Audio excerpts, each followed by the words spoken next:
Instant healthy এবং tasty কিছু খেতে ইচ্ছে করলে ব্রেকফাস্টে এই রেসিপিটি বানিয়ে ফেলতে পারেন। গুড ইভিনিং এভরিওয়ান, শতাব্দীর কিচেনে আপনাদের সবাইকে স্বাগত জানাই। আজকের রেসিপি বান ধোসা ওর সাথে চটপটা একটি চাটনির রেসিপি নিয়ে আপনাদের সামনে হাজির হলাম। তাহলে চলুন শুরু করা যাক আজকের এই সহজ এবং সুস্বাদু রেসিপি।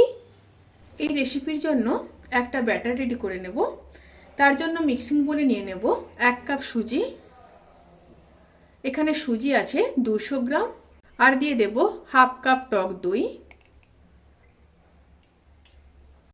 1 কাপ জল, পরিমাণ মতো লবণ দিয়ে মিশিয়ে নেব। মিশিয়ে নিয়ে 15 থেকে 20 মিনিট রেস্টে রেখে তারপর ব্লেন্ড করে নেব। এবার একটা তড়কা রেডি করে নেব। তার জন্য দিয়ে দেব কিছুটা সাদা তেল। তেলের মধ্যে দিয়ে দেব হাফ চামচ সর্ষে, হাফ চামচ গোটা জিরে, হাফ চামচের থেকেও কম হিং, দিয়ে দেব কারি পাতা, আর দিয়ে দেব হাফ চামচ ছোলার ডাল দিয়ে একটু মিশিয়ে নেব। এবার দিয়ে দেব দুটো বড় সাইজের কেটে রাখা পেঁয়াজ। পেঁয়াজ দিয়ে আবারও খুব ভালোভাবে মিশিয়ে নেব। পেঁয়াজগুলোকে মিশিয়ে নেওয়ার পরে এবার দিয়ে দিলাম হাফ চামচ কুচিয়ে রাখা আদা, হাফ চামচ কাঁচা লঙ্কা কুচি দিয়ে হাই স্টিমে 1 থেকে 1.5 মিনিট ভেজে নেব। 1 থেকে 1.5 মিনিট ভেজে নেওয়ার পরে এবার নামিয়ে নেব।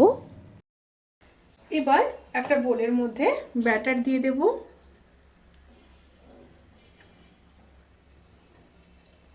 এবার সাথে দিয়ে দেব তড়কা, দিয়ে খুব ভালোভাবে মিশিয়ে নেব।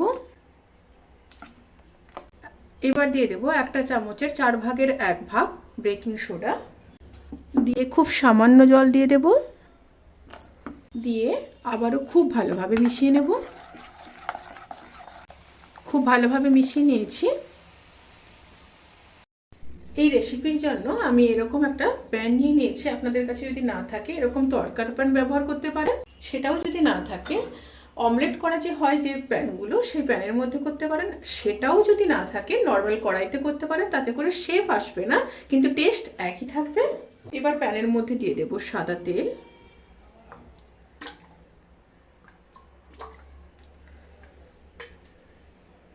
তেলটা হালকা গরম হয়ে গেলে ব্যাটার দিয়ে দেব।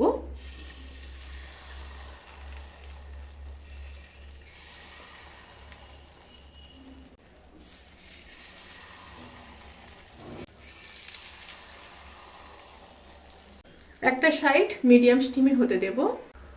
উপর পোর্শনটা যখন প্রায় এইভাবে হয়ে আসবে তখন উল্টে দেব একটা চামচ দিয়ে।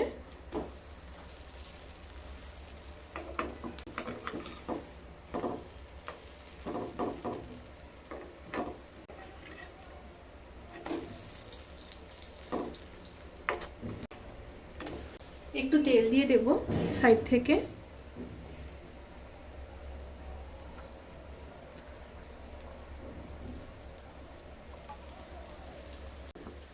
দুটো সাইড এইভাবে খুব ভালো করে ভেজে নেব। দুটো সাইড কিন্তু খুব ভালোভাবে কুক হয়ে গেছে। বান ধোসা কিন্তু সার্ভ করার জন্য একদম রেডি। এবার তুলে নেব।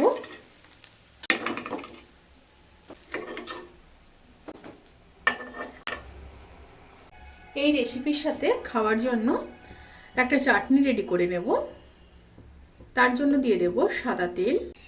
তেলের মধ্যে দিয়ে দেব হাফ চামচ কালো সর্ষে, দুটো শুকনো লঙ্কা, হাফ চামচ গোটা জিরে, 1 চামচ ছোলার ডাল, হাফ চামচ হিং, কিছুটা কারি পাতা দিয়ে একটু মিশিয়ে নেব।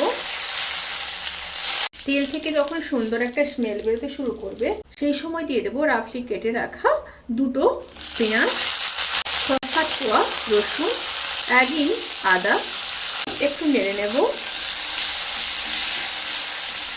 এবার দিয়ে দেব দুটো বড় সাইজের কেটে রাখা টমেটো, দিয়ে মিডিয়াম টু লো স্টিমে মশলাগুলোকে ভেজে নেব। এবার দিয়ে দেব পরিমাণ মতো লবণ, হাফ চামচ কাশ্মীরি লঙ্কার গুঁড়ো দিয়ে মিশিয়ে নেব। মিশিয়ে নিয়ে খুব সামান্য জল দিয়ে দেব। জল দিয়ে একটু মিশিয়ে নিলাম। এবার মিডিয়াম টু লো স্টিমে সমস্ত মশলাগুলোকে সেদ্ধ হতে দেব। মশলাগুলো যখন প্রায় 75% সেদ্ধ হয়ে যাবে তখন খুবই সামান্য তেঁতুল দিয়ে দেব। তেঁতুল দিয়ে আবারও 1 থেকে 1.5 মিনিট মশলাগুলোকে হতে দেব। মশলাগুলো যখন খুব ভালোভাবে হয়ে যাবে তখন গ্যাসের ফ্লেমটাকে অফ করে দেব। অফ করে ঠান্ডা করে পেস্ট করে নেব। তাহলেই রেডি হয়ে যাবে চটপটা এই চাটনি। বান ধোসা কিন্তু একদম রেডি, সাথে চাটনিটাও রেডি। অবশ্যই আপনারা ট্রাই করবেন। রেসিপিটি কেমন লাগলো প্লিজ কমেন্ট করে জানাতে কিন্তু ভুলবেন না। যদি ভালো লেগে থাকে তাহলে সাবস্ক্রাইব করে পাশে থাকা বেল আইকন প্রেস করে নোটিফিকেশান অল করে রাখবেন। তাতে করে আমি যত রেসিপি দেবো সমস্ত লিঙ্ক আপনাদের কাছে পৌঁছে যাবে। আপনারা সবাই ভালো থাকবেন, সুস্থ থাকবেন, সাবধানে থাকবেন। আজকের মতো এই পর্যন্ত। পরের ভিডিওর জন্য অপেক্ষা করুন। টাটা।